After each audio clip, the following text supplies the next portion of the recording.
छत्तीसगढ़ में तीसरे चरण को लेकर बीजेपी कांग्रेस दोनों ही पार्टियों का राष्ट्रीय नेतृत्व दौरे पर है और इसी कड़ी में महिला कांग्रेस की राष्ट्रीय अध्यक्ष अलका लांबा 3 दिवसीय दौरे पर हैं। लोकसभा क्षेत्रों का दौरा कर महिलाओं का मन टटोलने की कोशिश कर रही हैं। नारी न्याय गारंटी और अन्य मुद्दों को घर घर पहुंचाने में लगी हैं और इसी को लेकर अलका लांबा से खास बातचीत की हमारे संवाददाता गोपी कृष्ण साहू ने। 7 मई को छत्तीसगढ़ में तीसरे चरण का मतदान है और दोनों ही पार्टी अपनी अपनी रणनीति के तहत कार्य करते नजर आ रही है। वहीं महिला कांग्रेस की राष्ट्रीय अध्यक्ष अलका लांबा जो है 3 दिवसीय छत्तीसगढ़ दौरे पर हैं। हमारे साथ सीधे बातचीत करने के लिए जुड़ते हैं। मैम, आप 3 दिनों तक यहाँ पर दौरे कर रहे हैं, अलग अलग लोकसभा क्षेत्र पर पहुंचे, किस तरीके का रिस्पॉन्स है वो महिलाओं का मिल पा रहा है कांग्रेस को?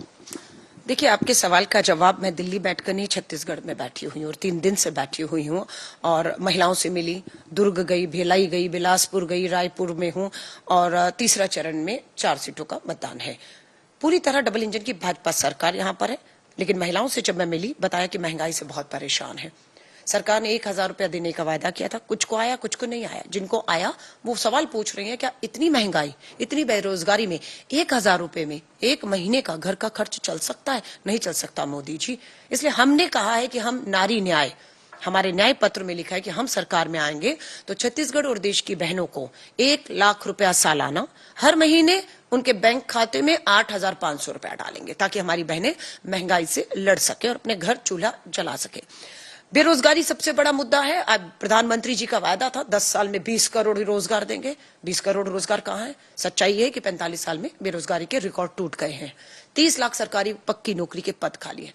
हमने कह दिया हम सरकार में आते 30 लाख सरकारी पक्की नौकरियों के पद भरने जा रहे हैं। हम रोजगार के सारे संसाधन युवाओं को देने जा रहे हैं।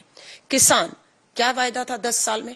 ये प्रधानमंत्री नरेंद्र मोदी जी जवाब दो, हिसाब दो। 10 साल का डबल इंजन की भाजपाएं सरकार रही, किसान की आय 22 में दुगनी होनी थी, आय दुगनी नहीं हुई है, कर्ज दुगना हो गया है। हमने वायदा किया कि हम सरकार में आते ही किसान का कर्ज पूरा माफ करेंगे। जब प्रधानमंत्री नरेंद्र मोदी जी भाजपा अपने पूंजीपति मित्रों का 16 लाख करोड़ का कर्ज माफ कर सकते हैं तो हम भी इस देश के किसान का कर्ज माफ करके पूरा दिखाएंगे।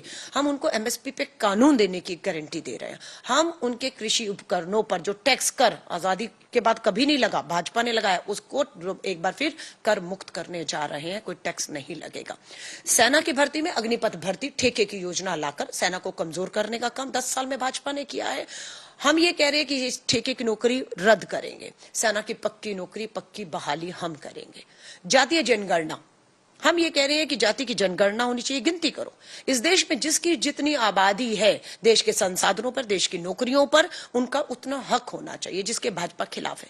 भाजपा संविधान के खिलाफ है। भाजपा संविधान को बदलने की बात कर रही है। वो संविधान जो महिला और पुरुष में भेदभाव नहीं करता, अमीर गरीब में भेदभाव नहीं करता, जाति धर्मों में भेदभाव नहीं करता है।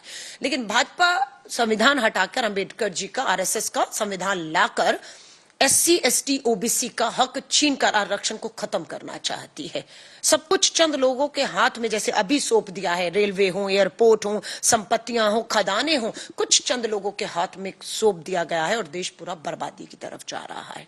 ये केंद्र सरकार में 400 सीटों का दावा करने वाली भाजपा के दावे खोखले हैं। मैं 22 से 25 राज्यों के दौरे करके छत्तीसगढ़ में आई हूं। इसके बाद कर्नाटका, गोवा और असम तीसरे चरण के चुनाव में जा रही हूं। कहीं देश में भाजपा की कोई लहर नहीं है। लोगों में गुस्सा है, भारी रोष है। 10 साल बोलते हैं, जो बच्चा 8 साल का था 10 साल में वो 18 साल का हो गया। मोदी जी वो बालिग हो चुका है, उसे वोटिंग का अधिकार मिल चुका है, लाइसेंस मिल चुका है, वो पढ़ लिख कर रोजगार मांग रहा है, वो बेरोजगार है। ये किया है, अपने बेरोजगारों की फौज खड़ी करती है। मुझे लगता है कि भाजपा 200 सीटों से कम पर सिमट के खत्म होने वाली है। इंडिया अलायंस मजबूती के साथ एकजुटता से आगे बढ़ रहा है और 24 में एक स्थिर, ईमानदार, पारदर्शी सरकार इंडिया अलायंस की, कांग्रेस की बनने जा रही है। ये थे हमारे साथ अलका लांबा जी। इनका कहना है कि देश संविधान बचाने निकले हैं और जो महिलाएं हैं, जो देश की जनता है, वो कांग्रेस के साथ है। खैर, ये कितनी जो राजनीतिक पार्टियों के दावे हैं कितने सच होंगे, ये 4 जून को ही पता चल पाएंगे। कैमरा पर्सन अखिलेश पवार के साथ मैं गोपी कृष्ण साहू, IND 24 रायपुर।